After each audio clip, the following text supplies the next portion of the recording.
talofa tin ni bongyang ji liamekeng je hinga je sumicha je hinyen je kamen je wanakat wale oleti également oleti kathan oleti ka Yesu Kristo de moja me hametula ni nyamakatuan.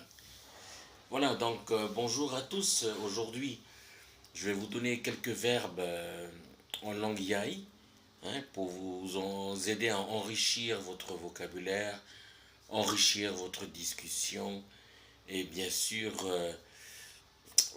améliorer votre prononciation.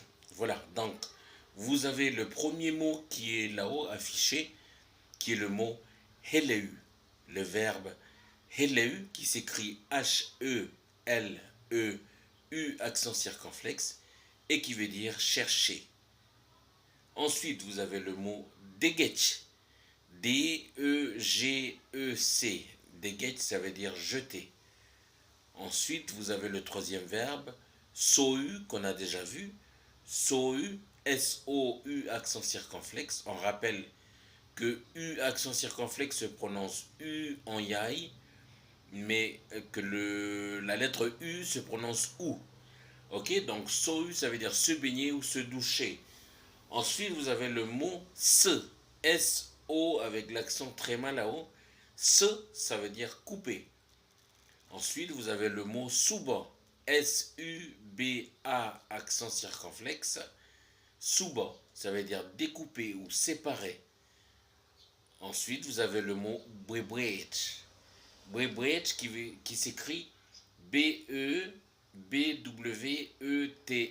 Ça veut dire bouger. Ok. Ensuite, vous avez le mot bwebwela. Bwebwela, c'est B-E-B-W-E-L-A accent circonflexe. Bwebwela, qui veut dire secouer, perturber. Vous avez ensuite le mot kot, K-O-T, qui veut dire frapper, taper. Ensuite, le mot han, qui s'écrit H-A-N, qui veut dire manger. Ensuite, le mot thang, T-H-A-N-G, qui veut dire enlever.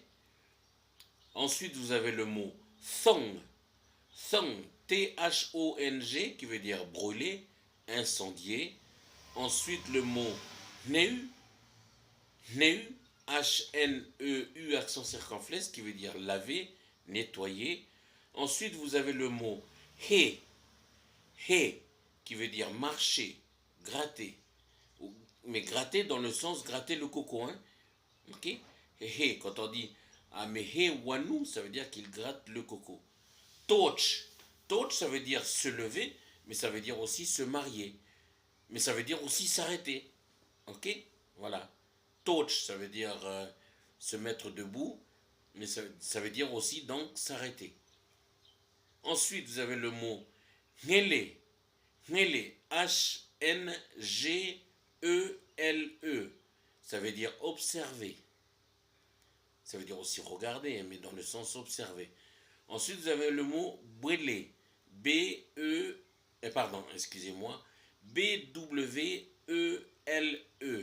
Bwele, ça veut dire voir ou regarder. Ensuite, vous avez le verbe khumeng, et là j'ai écrit khumeng avec l'accent, avec l'écriture de la Bible, parce qu'aujourd'hui le son re, on écrit avec le X, mais moi je garde toujours l'écriture de la Bible, dans ce cas-là seulement. Donc khumeng, K-H-U-M-O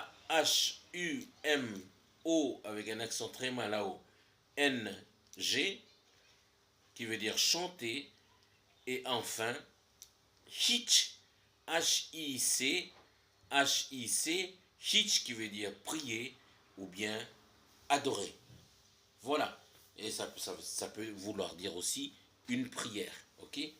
Voilà, donc merci beaucoup et que Dieu vous bénisse.